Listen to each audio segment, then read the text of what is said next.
지난주 교회로 네 번째 시간 거룩을 향해 가는 교회란 주제로 말씀을 나눴었는데요. 오늘은 그 시리즈 속의 시리즈 거룩을 향해 가는 교회 두 번째 편을 준비해 봤습니다. 먼저 지난주 내용을 조금만 복기해 보면 우리가 교회의 정의, 교회란 무엇인가, 또 교회의 권세와 능력, 또 교회의 기능과 역할도 중요하지만 무엇보다 하나님께서 우리 교회를 이 세상에 보내셨다가 다시 건지심으로 말미암아 구원하신 그 목적이 중요하다고 했습니다. 하나님께서 왜 그런 방법을 통해서 우리를 구원하셨는지 그 목적이 중요하다고 했습니다. 그 목적이 무엇이었습니까? 거룩하지 못하고 흠이 있는 존재였던 우리를 이 한계가 있는 세상에 보내셔서 먼저는 우리의 존재의 실체를 우리로 하여금 깨닫게 하시기 위함이었습니다. 내가 누군지를 정확히 알게 하기 위해서, 우리의 존재가 얼마나 연약한지, 거룩하지 못한지를 깨닫게 하기 위해서 우리를 이 세상에 보내셨다는 것이죠. 그래서 그 깨달음으로 인해 우리에게 거룩이 필요합니다. 우리에게 은혜가 필요합니다. 우리에게 예수가 필요함을 절실히 느끼게 한 것입니다. 왜냐? 절실히 느껴야, 깊이 알아야, 스스로 간절히 원해야만, 여러분 우리가 그래야만 십자가를 바라볼 수 있기 때문입니다. 여러분 세상에 잘 사는 사람, 만족하며 사는 사람, 그런 사람들이 십자가를 바라볼 이유가 무엇이 있겠습니까?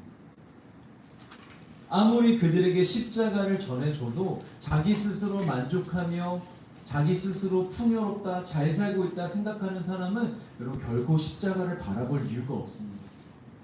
우리가 우리 존재를 알아야 십자가를 바라볼 수 있고 그 십자가를 믿을 수 있고, 중요한 것, 그래야만 그 십자가에 우리 자신을 못 박을 수 있기 때문입니다. 우리 로마서 6장 5절과 8절 말씀을 같이 읽겠습니다. 시작. 만일 우리가 그의 죽으심과 같은 모양으로 연합한 자가 되었으면 또한 그의 부활과 같은 모양으로 연합한 자도 되리라. 만일 우리가 그리스도와 함께 죽었으면 또한 그와 함께 살 줄을 믿노니. 자, 여기 두 절에 보면 앞에 만일이라고 되어 있네요. 근데 이 만일이라고 되어 있어서 마치 사도 바울이 확실하지는 않지만 그럴 수도 있으니 일단은 믿어나 보자라는 식의 이렇게 표현이라고 오해할 수도 있는데요. 이것을 원어로 보면 가정법이긴 가정법인데 정확히 언제 쓰는 가정법이냐면 이미 사실인 것에 대한 논리적인 결론을 내릴 것. 의심할 수 없는 이미 사실임을 알고 있는데 그 사실을 논리적으로 결론을 내릴 때 쓰는 가정법이라고 합니다. 그러니까 이것을 헬라어식으로 의역해 보면 정확히 이런 뜻입니다. 우리가 이미 그의 죽으심과 연합했으면 당연히 그의 부활과도 연합할 것이다. 우리가 십자가에서 내가 십자가에 못 박으면 예수 그리스도와 함께 우리도 부활할 것이다 라고 얘기를 하고 있는 것입니다. 그러니까 여러분 거듭남이란 무엇이냐? 단순히 우리가 좀 변화되는 게 아니에요. 우리의 성향이 바뀌고 성격이 바뀌고 MBTI가 바뀌는 그런 정도의 거듭남이 아닙니다. 거듭남이란 완전한 죽음과 새로운 생명의 탄생을 말하는 것입니다. 우리가 옛 자아를 십자가에 완전히 못 박을 때 하나님 거룩하지 못한 흠이 많은 나의 옛 자아를 예수님의 십자가에 함께 못 박습니다 라고 고백하며 나아갈 때 그때서야 비로소 우리 안에 새로운 생명이 일어난다라는 것이죠. 여러분 사도 바울이 날마다 죽노라 라는 고백을 했었잖아요. 이 고백의 의미가 날마다 나를 절제하며 산다라는 의미가 아닙니다. 내가 오늘도 막 이것도 하고 싶고 저것도 하고 싶고 이런 마음도 들지만 내가 이런 모든 것들을 절제하며 날마다 죽어 라고 고백했던 것이 아니라는 거죠. 날마다 자신을 십자가에 못 박아 죽임으로 날마다 예수 그리스도 안에 거한다라는 것입니다. 나의 옛사람을 십자가에 날마다 죽이며 날마다 그렇게 예수님 안에 거하여 예수님이 주시는 생명으로 말미암아 오늘도 살아간다라는 고백인 줄 믿으시길 바랍니다. 여러분 나를 부인하고 나의 십자가를 지는 것은 결코 절제라는 신앙의 덕목이 아닙니다. 우리가 계속 그렇게 생각한다면 내가 내 삶을 좀 절제해야 되는데 나를 좀 죽여야 되는데 그 정도만 생각한다면 여러분 우리 절대 십자가를 못 집니다. 안 하려고 할 겁니다. 왠 줄 아세요? 어차피 다른 것도 잘 못하는데 나를 부인하고 나의 십자가를 잘 못하는 것도 하나님이 용서해 주시겠지 하면서 그냥 넘어갈 수 있다는 거예요. 여러분 이것은 신앙의 하나의 요소가 아닙니다. 신앙의 절대적인 요소입니다. 죽어야 삽니다. 우리가 죽지 않으면 결코 살 수가 없습니다. 내가 나를 부인하고 나의 십자가를 져야만 여러분 새로운 사람으로 살아갈 수 있는 것입니다. 자, 그런데 태어났으면 여러분 그 다음에 무엇이 필요하죠? 자라야겠죠. 우리가 죽어 새로운 생명으로 태어났다면 그 다음에 필요한 것은 무엇이냐? 자라는 것입니다. 요즘 시대에는 정자와 난자가 만나 수정되는 순간 이미 그 세포를 생명으로 여기잖아요. 그런데 좀 더 우리가 보수적인 관점에서, 전통적인 관점에서 엄마의 뱃속에 있다가 어머니의 해산을 통해 그 고통을 통해 태어났을 때 세상 밖으로 나올 때 생명이 태어났다라고 얘기를 합니다. 그렇게 생명이 태어나면 이미 한 생명입니다. 그리고 이미 한 인간입니다. 그러나 그 생명에게 이제부터 필요한 것이 무엇이냐면 자라나는 것입니다. 그래서 여러분 부모님이요 약 20년이라는 시간 동안 이 아이가 한 인간으로서 한 사회 구성원으로서 사회에서 잘 살아갈 수 있도록 온전한 성인이 될 수 있도록 약 20년 동안 물심양면으로 아이를 키우는 거예요. 도와주는 거예요. 옆에 있어주는 거예요. 가르쳐주는 거예요. 먹여주는 거예요. 이 아이가 자라요. 여러분 마찬가지입니다. 우리가 예수 그리스도의 은혜로 구원을 받아 새로운 피조물이 되었다고 여러분 결코 거기가 끝이 아닙니다. 예수님을 믿어 거룩한 존재가 되었다고 끝나는 것이 아니라 그때부터가 시작입니다. 그때부터 우리는 하나님 나라에서 영원히 살아갈 성숙한 백성이 되기 위하여 자라나야 하는 것입니다. 이게 바로 거룩을 향해 나아가야 하는 우리 교회의 사명인 것입니다. 우리 에베소서 4장 13절 말씀을 같이 읽겠습니다. 시작. 우리가 하나님의 아들을 믿는 것과 나는 일에 하나가 되어 온전한 사람을 이루어 그리스도의 장성한 분량이 충만한 데까지 이르리니. 우리의 롤 모델은 오직 예수 그리스도가 되기를 주의 이름으로 축복합니다. 세상의 그 어떤 인물, 어떤 사람이 아니라 오직 예수님이 여러분들의 롤 모델이 되시기를 축복합니다. 우리와 똑같은 육체를 입고 똑같은 한계를 느끼며 완전한 인간으로 존재하셨지만 그러나 죄는 짓지 않으셨던 분. 똑같이 피곤하고 아프고 고통을 느끼셨지만 끝까지 하나님의 말씀에 순종하심으로 거룩을 지키셨던 분. 그분의 성품과 성숙에 이르기까지 우리가 잘할 수 있기를 바랍니다. 여러분 아멘이십니까? 아멘. 그런데 여러분 우리가 아멘이라고 하지만 분명 우리 마음속에 굉장히 큰 부담이에요. 걱정이고 때로는 좌절이고 낙심이 들 수 있어요. 왜? 우리는 우리 자신을 너무나 잘 알기 때문입니다. 내가 예수님을 닮을 수 있을까? 발톱의 때만큼은 할 수 있을까? 라는 생각은 여러분 너무 자기 비하입니다. 그렇게까지 생각하지 마세요 여러분. 예수님의 무릎까지라도 우리가 갈 수 있을까? 하는 생각들을 우리 모두가 다 분명히 할 거예요. 그런데 여러분 우리가 우리를 잘 아는 것보다 하나님이 우리를 더 잘 아십니다. 우리의 실체와 나도 모르는 나의 깊은 내면의 어두움을 하나님이 잘 아시는 정도가 아니라 완전히 다 보고 계세요. 그리고 완전히 이해하고 계세요. 얘가 대체 왜 이런지. 그리고 그 하나님의 손바닥 위에 다 올려놓고 계세요. 우리의 존재. 여러분 그렇게 우리를 잘 아시는 하나님께서 예수님에게까지 자라가라, 예수님을 닮아라 라고 명령하시는 이유가 무엇이겠습니까? 또 우리의 한계를 보라는 것이겠습니까? 아닙니다 여러분. 이건 이미 다 끝난 역사입니다. 구약의 4,000년의 역사 가운데 율법을 통해서 하나님이 이미 인간의 한계를 드러내 보이시는 역사는 이미 끝났습니다. 하나님 깐데 똑같이지 않았습니다. 이미 역사를 통해서 우리 인간의 실체와 한계를 보여주셨는데 지금 이 은혜의 시대에 예수와 성령의 시대에 또 계속해서 너희들의 한계를 또 봐봐라면서 그렇게 명령하신 게 아니라는 거예요. 하나님이 명령하신 이유는 두 가지입니다. 첫째, 나는 죽고 내 안에 실제로 존재하시는 예수의 영 성령을 따라 살아갈 때 가능하기 때문입니다. 우리의 힘으로는 불가능하지만 내가 날마다 죽는다는 고백을 통해 성령님을 의지하여 성령을 따라 살아갈 때 예수님을 닮아 갈 수 있기 때문입니다. 그것이 실제로 일어날 수 있기 때문에 우리에게 명령하신 것입니다. 갈라디아서 5장 23절입니다. 오직 성령의 열매는 사랑과 희락과 화평과 오래 참음과 자비와 양성과 풍성과 온유와 절제니 이 같은 것을 금지할 법이 없느니라.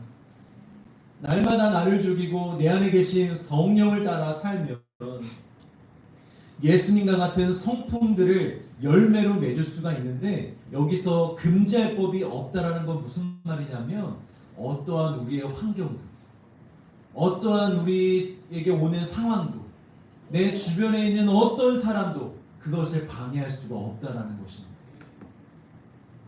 누가 나를 건드려도 나에게 어떤 고난이 와도 우리가 흔들리지 않고 성령님만 붙잡고 있다면 이런 열매는 우리 삶 가운데 얼마든지 충분히 풍성하게 맺어질 수 있다라는 것이죠. 여러분, 우리가 신앙생활하면서 자괴감이 들 때가 언제입니까? 예배 때 은혜를 받아 좀 착하게 살아야지 하고 결단했는데 그래 한번 거룩하게 살아보자라고 결단했는데 상황이, 환경이, 사람이 꼭 내 승질을 건드려서 중요한 순간마다 다시 옛날의 내 모습으로 돌아가는 내 원래 모습대로 살아가는 그런 우리를 보면서 우리 늘 자괴감에 빠지곤 하잖아요. 그러나 우리가 늘 깨어 기도하며 나는 죽고 예수로 살겠습니다 라고 고백할 때 오직 성령의 감동을 따라 살겠다고 매일매일 그렇게 기도하며 나아갈 때 우리의 삶을 통해 예수님의 모습이 드러날 줄 믿습니다.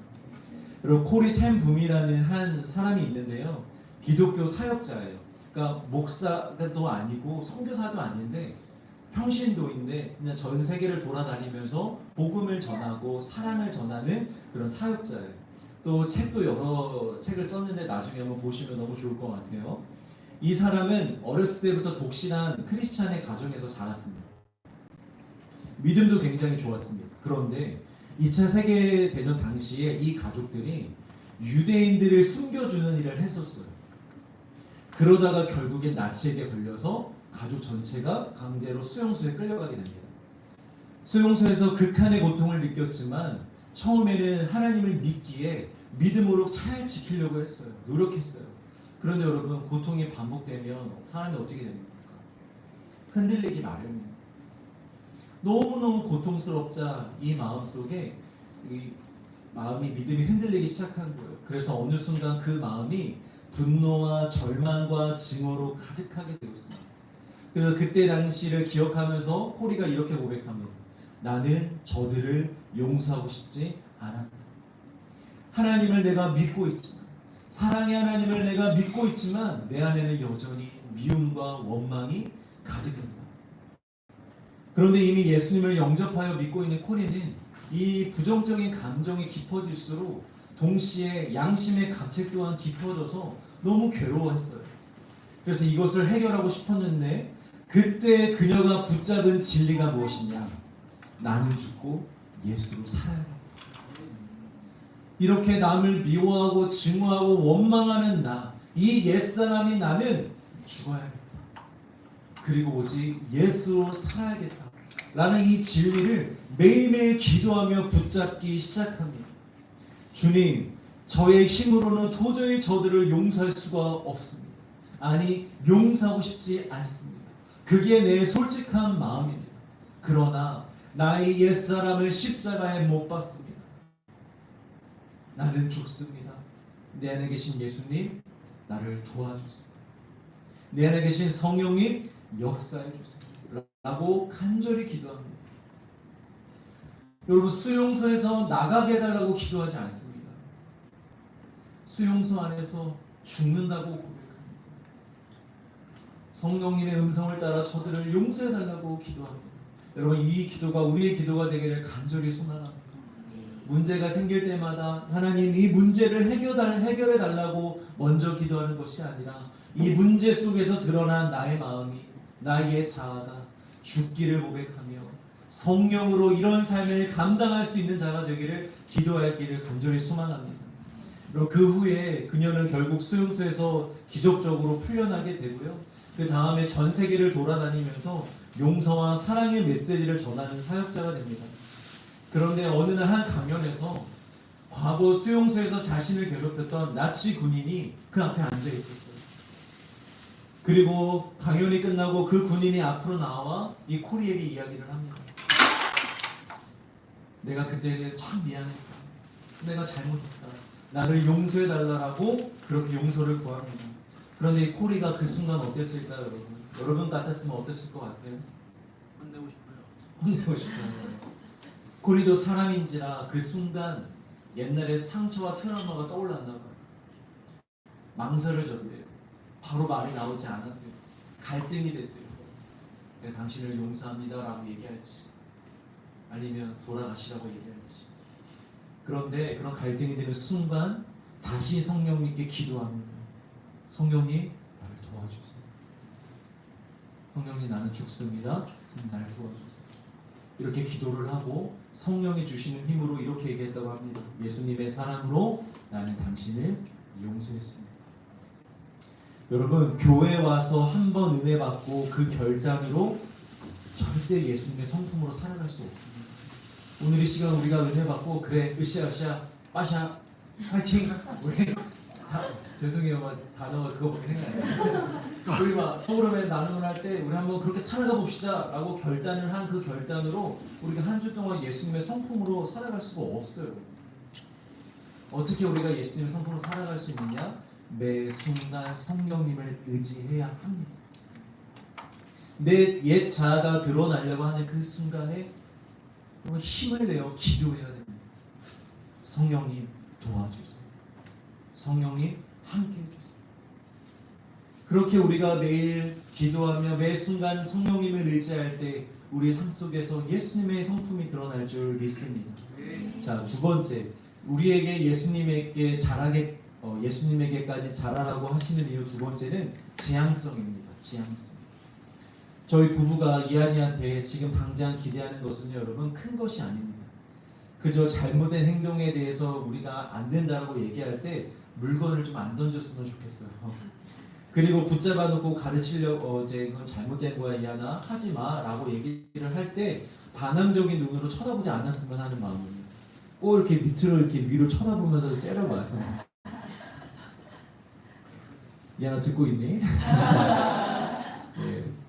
우리가 부부가 원하는 건 당장 저희에게 뭐 존댓말을 해야 한다든지, 뭐 출근할 때 문 앞에서 아버지 다녀오세요라고 큰절을 해야 된다든지, 예배 시간에 얌전히 앉아서 눈물로 회개 기도를 해야 한다든지, 이런 걸 원하는 게 아니에요, 여러분. 지금 그 나이에 맞게 하루하루 조금씩 배워가며 조금씩 발전해가는 모습을 보는 게 부모의 마음입니다. 그것을 기대하는 게 바로 부모의 마음이고, 이것이 바로 지향성입니다. 발전해가는 것, 조금씩 변해져가는 것, 목표를 향하여. 여러분, 하나님은 우리가 하루아침에 싹 변해가지고 당장 완벽하게 신앙생활하는 모습을 기대하지 않으십니다. 우리 많은 크리스찬들이 알아야 될 게 무엇이냐면, 하나님은 우리를 향한 마음이 우리에게 기대하지 않는다라는 거예요. 근데 가끔씩 그런 크리스찬들이 있어요. 하나님도 나에 대해서 기대하실 텐데, 내가 이렇게 하기를 바라고 기대하실 텐데, 내가 그 기대만큼 부응해드려야 되는데 라고 말하는 사람이 있는데, 여러분, 그건 착각입니다. 하나님은 우리를 기대하지 않으세요, 여러분. 우리가 형편이 없어서가 아니고요, 우리를 너무나 잘 아시기 때문에 그래요. 우리를 아시는데 기대를 하시겠어요? 여러분, 몰라야 기대할 수 있는 거예요. 여러분, 연애할 때나 결혼 생활이 기대가 되죠. 결혼하면요, 여러분, 살면 살수록 기대는 점점점 사라지는 겁니다. 왜냐? 이제 아니까. 당신이 누군지 알면 알수록 기대가 사라지는 거예요. 살면 살수록 알면 알수록. 여러분 혹시 여러분들 부모님들 중에 두 분이 서로 막 기대하시면서 사시는 분들 계세요? 나는 네 아빠가 예수 누나 같은 아주 그런 따뜻한 사람으로 바뀔 거라고 나는 아직도 기대해, 소망해. 아빠 바뀔 거야 라고 이렇게 기대하면서 말씀하시는 분들이 계신가요? 네 아빠는 나중에 노년에 엄마를 행복하게 해줄 거야, 남의 편에서 내 편으로 돌아올 거야 라는 이런 기대를 가지신 분들이 계신가요? 잘 이러지 않잖아요. 제가 지금 여러분 결혼은 미친 짓이라는 회의적인 이야기를 하려는 게 아니고요, 결혼은 기대로 하는 것이 아니라 기다림으로 해야 된다는 걸 말씀드리는 거예요. 상대가 조금씩 변화되기를 기다리는 것, 조금씩 나아지기를 기다리는 것. 여러분 기대는 감정이고요, 기다림은 희생입니다. 기대는 그냥 감정으로 하는 것이고요, 기다림은 우리의 희생이 필요합니다. 여러분 우리의 감정이 사람을 바꾸지 않습니다. 내가 기대할게, 당신이 바뀌기를, 당신이 나아지기를 내가 기대할게. 여러분 그 기대가 그 상대를 바꾸지 않습니다. 그를 끊임없이 기다려주는 나의 희생, 나의 수고와 헌신이 상대를 바꾸는 것입니다. 여러분 하나님이 우리를 무엇으로 바꿔 오셨습니까? 우리를 향한 기대로 바꿔 오신 것이 아닙니다. 우리를 향한 기다림으로 우리를 바꿔 오신 것입니다. 미련하고 아둔하고 고집스러운 우리를 끝까지 인내하시며 기다려주시는 그 희생으로 우리를 바꿔 가시는 것입니다. 로마서 2장 4절 말씀을 같이 한번 읽겠습니다. 시작. 내가 하나님의 인자하심이 너를 인도하여 회개하게 하심을 알지 못하여 그의 인자하심과 용납하심과 길이 참으심이 풍성함을 멸시하느냐. 너는 너가 잘 깨닫고 너가 잘해서 회개한 줄 아냐라는 거예요. 아니다. 그렇게 해서 우리가 회개할 수 있었던 게 아니다. 우리가 하나님을 알지 못할 때, 여전히 죄인으로서 죄를 고집하며 내 마음대로 살고 있을 때, 그 수없는 시간들을 인자하신 하나님께서 오래 참으시고 기다려 주셨기 때문에 지금 우리가 이렇게 회개할 수 있는 것이다 라고 얘기하고 있는 거예요. 여러분 하나님이 우리에게, 그런 하나님이 우리에게 하루도 못 기다려 주시겠습니까? 우리에게 1년을 못 기다려 주시겠습니까? 이미 우리의 평균 나이인 30년을 하나님이 기다려 주셨습니다. 30년이 뭐예요? 창세 때부터 지금까지 우리를 기다려 주고 계십니다. 그러니까 여러분 우리는 내가 나를 자꾸만 보면서 되겠다 안 되겠다를 판단하면 안 됩니다. 나를 보면서 자꾸만 좌절하여 멈춰 있으면 안 됩니다. 우리가 해야 할 것은 우리를 기다려 주시는 하나님을 바라보고 거룩을 향하여 그 지향성을 가지고 한 발 한 발 내딛으며 살아가기를 간절히 소망합니다. 여러분 하루에, 아니 한 주에, 아니 1년에 하나씩만 바뀌어도 여러분 엄청난 것입니다. 1년에 내 습관 중에, 영적인 습관 중에 하나만 내가 고칠 수 있어도요, 여러분 그것이 1년 1년 쌓이면 얼마나 대단한 것이겠습니까? 하나님이 우리를 그렇게 보세요. 꼭 1년이라는 시간은 아니겠지만 우리를 기다려 주시면서 우리가 점차 변해가기를 원하신다라는 거예요. 그러니까 여러분 급한 마음은 내려놓으시고 하나님을 믿음으로 지향성을 가지고 거룩을 향하여 한번 나아가 보시길 바랍니다. 그런데 여러분 중요한 것이 있어요. 이런 너무 아름답고 은혜로운 진리를 가지고 또 간사하게 이용하려고 하는 마음은 지양해야 되겠죠. 지금 할 수 있음에도, 나를 부인하고 지금 죄와 싸우며 하나님께로 나아갈 수 있음에도, 충분히 단단한 음식을 먹으며 이웃과 내 이웃을 내 몸과 같이 사랑할 수 있음에도, 아니야, 목사님이 분명히 말씀하셨어. 지향성만 있으면 된다고 하셨어. 한 발 한 발이라고 하셨어. 세 발 가다가 가랑이가 찢어질 수 있으니 오늘은, 지금은, 올해는 여기까지만 하자. 이러면 안 된다라는 거예요. 여러분들은 이미 어린아이가 아니에요. 우리 여기 지금 이 자리에 앉아있는 더라처 우리 청년 여러분, 제가 여러분들 한 명 한 명을 하나님처럼은 모르겠지만 제가 알고 있는 여러분들은 결코 신앙의 어린아이가 아닙니다. 여러분들은 이미 단단한 음식을 먹을 준비가 되어 있으십니다. 여러분 믿으십니까? 그럼 더 이상 어린아이가 아니에요. 그런데 어른이 어린아이로 살고 싶은 그 마음, 여러분 그걸 세상에서 그걸 병이라고 합니다. 정신병 중에 하나예요. 어른이 되었는데 자꾸만 아이처럼 살고 싶고 떼쓰고 싶고 하고 싶은 대로 하고 싶고 나만을 위해서 살고 싶고, 이거는 여러분 정신병이라고 얘기를 해요. 근데 영적으로도 마찬가지입니다. 충분히 내가 지금 하나님께 나아갈 수 있고 죄와 싸울 수 있고 기도할 수 있는데, 아니야 난 좀 더 하고 싶어, 좀 더 내 마음대로 살고 싶어 하면 안 된다는 것이죠. 그래서 여러분 신앙생활은 하나님에 대한 사랑으로 자발적으로 해야만 제대로 할 수 있는 것 같습니다. 우리가 누군가를 진짜 사랑하면 여러분 계산하지 않잖아요. 누군가를 사랑하면서 할 수 있는 건 다 해요. 그를 위해서, 그녀를 위해서 해줄 수 있는 건 다 해줍니다. 그리고 또 하지 못할 일도 기어코 해내는 것이 사랑입니다. 원래 오늘 갈 수 없는데 어떻게든지 시간을 내가지고 짠 해가지고 이벤트 열어주고 할 수 없는 일도 하는 게 여러분 사랑이잖아요. 그런데 여러분 상대를 사랑하지 않고 나의 필요에 의해서 상대를 만나면 할 수 없는 일을 아예 안 하죠.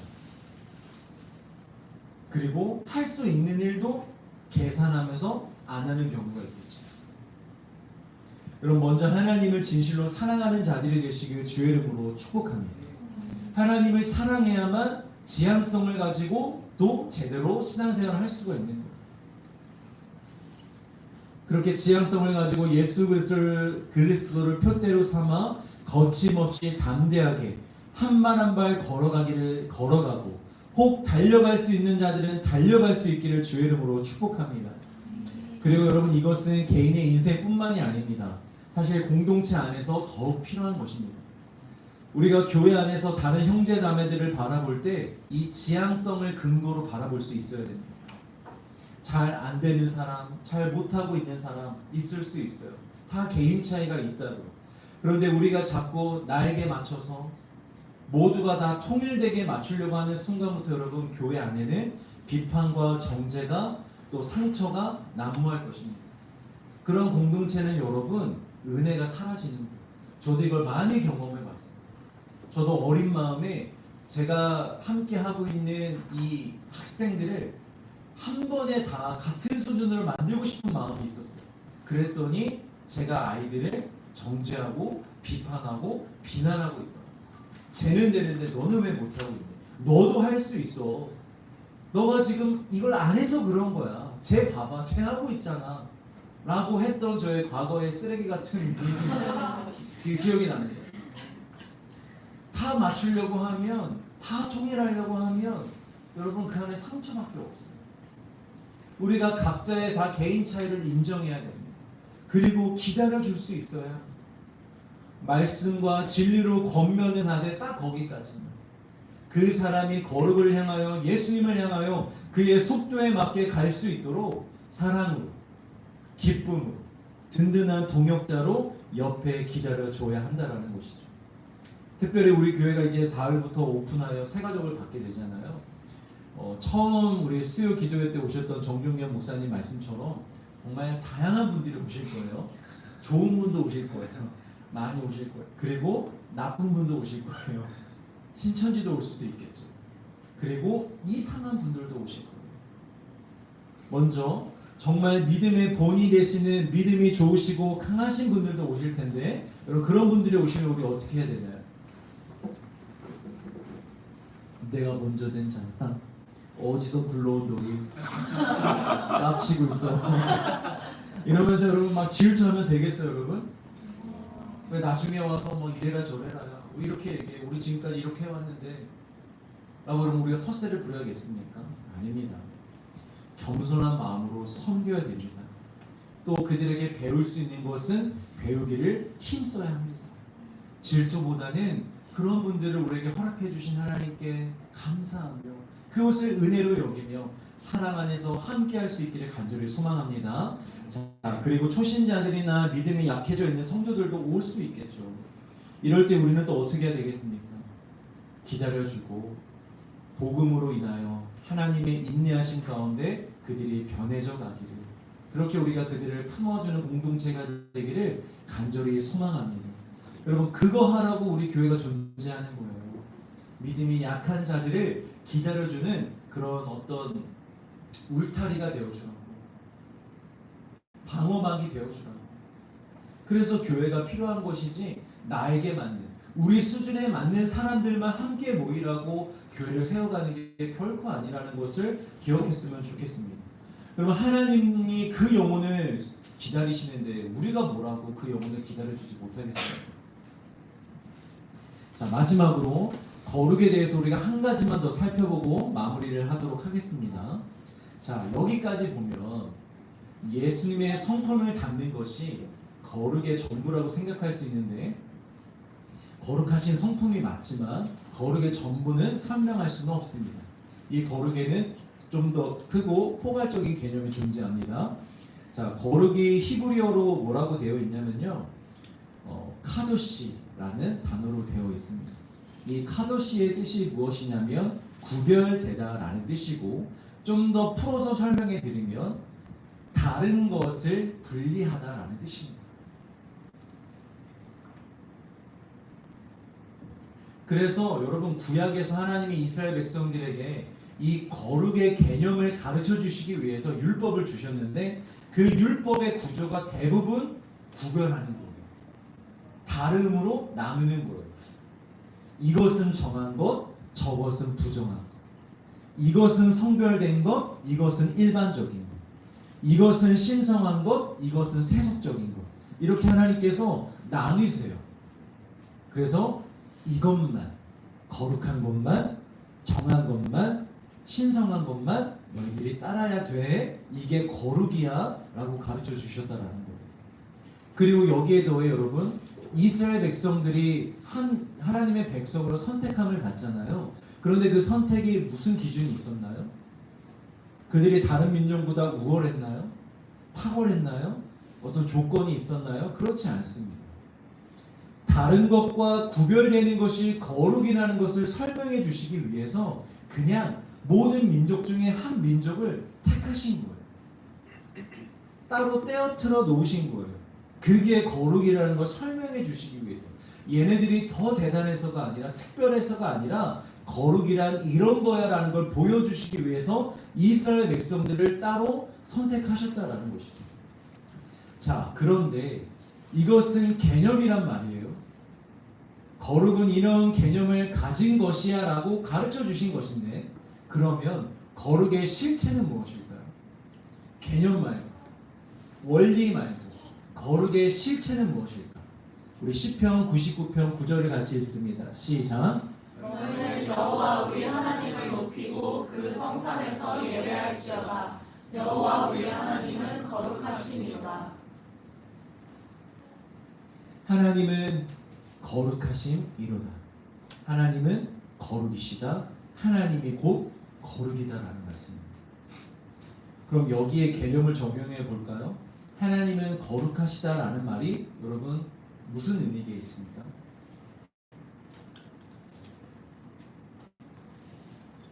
하나님은 이 세상과 저 위의 세상에서 존재하는 그 무엇과도 다른 존재.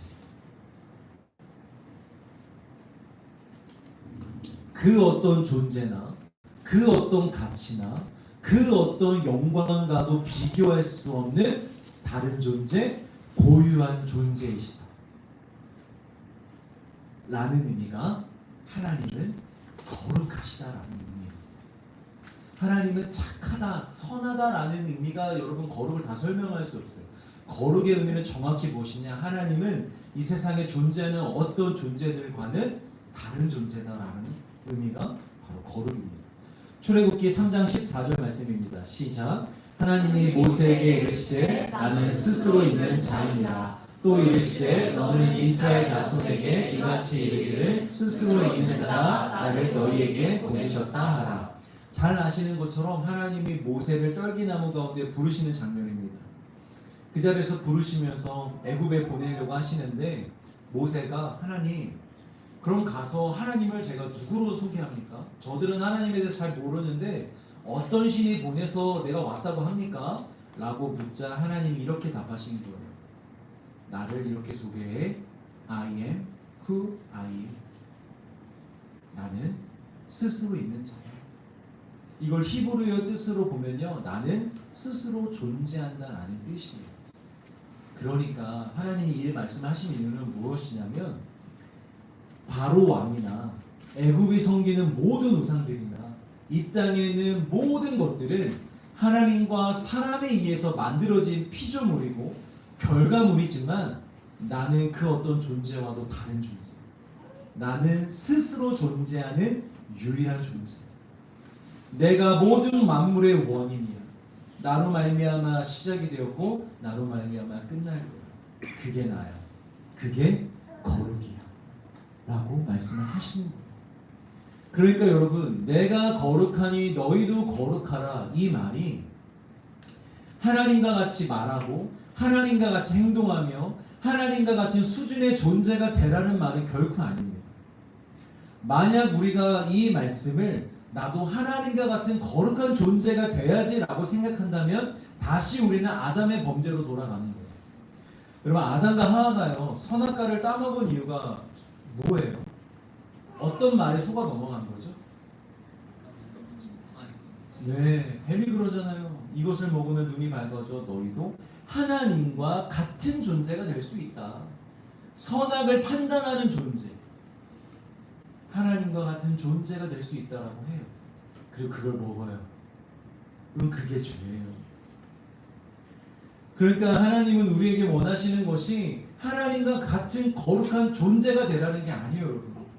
예수님과 같은 수준의 존재가 되라는 게 아닙니다. 내가 거룩하니 너희도 거룩하라 라는 말은 유일한 존재인 하나님은 거룩하시니 그 거룩하신 하나님의 말씀과 거룩하신 하나님의 뜻에 순종함으로 그 거룩에 들어오라는 것입니다. 그 거룩에 참여하라는 것입니다. 그렇게 거룩하신 하나님의 말씀과 뜻에 순종하면서 이 땅에서 하나님의 거룩하심을 드러내라는 것입니다. 그래서 여러분, 우리가 거룩한 삶을 살며 거룩으로 나아가기 위해서 반드시 이게 필요한데 그것이 무엇이냐? 순종입니다. 순종이 거룩으로 가는 유일한 길임을 믿으시길 바랍니다. 순종 외에 내가 노력해서 이룰 수 있는 게 거룩이 아니에요, 여러분. 그래서 여러분, 하나님이 당신의 자녀들에게 하시는 모든 훈련, 모든 시험은 다 순종의 시험입니다. 순종의 훈련입니다. 순종할 수 있느냐, 순종할 수 없느냐. 왜냐? 거기에 거룩이 달려있거든요. 아브라함을 생각해 보세요. 아브라함이 25년 동안 아브라함을 통해서 하신 훈련은 딱 이 훈련이에요. 순종할 수 있느냐, 없느냐. 하나님을 믿고 순종할 수 있느냐, 없느냐. 또 이스라엘 백성들을 보세요. 광야에서 훈련받죠. 가나안에서 전쟁을 하면서 훈련을 받죠. 그 모든 훈련의 핵심이 뭐예요? 순종이에요, 순종. 오직 순종만이 거룩으로 가는 길이기 때문입니다. 우리가 성경 말씀을 근거로 그냥 선하게 살아가고 성실하고 신앙생활 잘하고 교회도 잘 섬기며 잘 산다고 해서 우리가 거룩해질 수 있는 게 아닙니다. 신앙생활을 굉장히 잘해. 굉장히 모범적이야. 누가 봐도 쟤는 크리스찬이야. 그런데 오늘 하루 내 안에서 성령님이 나에게 아들아, 너희도 내려놔라. 너 그 마음 내려놔라 라고 말씀하시는데 아니요 하나님, 제가 좀 더 갖고 싶어요. 못 내려놓겠어요 라고 불순종하면 여러분, 그 사람에게서 거룩은 깨지는 거예요. 그 순간 거룩을 드러내지 못하는 거예요. 왜? 하나님의 뜻대로 하지 않으니까. 하나님이 드러나지 않으니까. 신앙생활을 아무리 잘해도 하나님이 지금 너 그거 내려놓고 도전해, 앞으로 나아가, 보이지 않지? 그래도 나 믿고 앞으로 나아가 라고 말씀하시는데 아니요 하나님, 저 보여야만 갈 거예요. 저 확인하고 갈 거예요. 이거 정말 안정적인 길인가요? 이거 정말 저에게 도움이 되는 길인지 내가 다 확인하고 갈 거예요. 그럼 만약에 그런 마음이 있다면 그 사람에게서 거룩은 깨지는 것입니다. 아무리 신앙생활을 잘하고 말씀을 많이 암송하고 읽어도 하나님이 오늘 내 마음속에 미워하는 누군가를 용서하라고 말씀하시는데 하나님 아직 조금만 더요. 제 아직 그럴 자격 안 돼요. 저 좀 더 화 풀어야 돼요. 하면서 그 성령님의 뜻에, 거룩하신 하나님의 뜻에 우리가 불순종할 때 우리 안에 거룩은 깨진다라는 것입니다. 말씀의 결론 맺겠습니다. 교회의 목적은 거룩을 향해 나아가는 것입니다. 거룩을 이루어가시는 것입니다. 그런데 어떻게 이루어가는 것이냐? 오직 하나님의 말씀에 순종함으로 이루어가는 것입니다. 하나님의 뜻을 이루며 살아가는 것이 여러분 그 공동체가 진짜 교회인 줄 믿으시길 바랍니다. 그래서 여러분 예수님이 교회를 무엇이라고 비유하면서 설명하시죠? 사람의 몸으로 비유하시는 거예요. 머리가 예수 그리스도, 몸이 우리 교회. 왜냐? 머리가 명령하는 대로, 머리가 이끄는 대로 몸은 따라가는 거니까.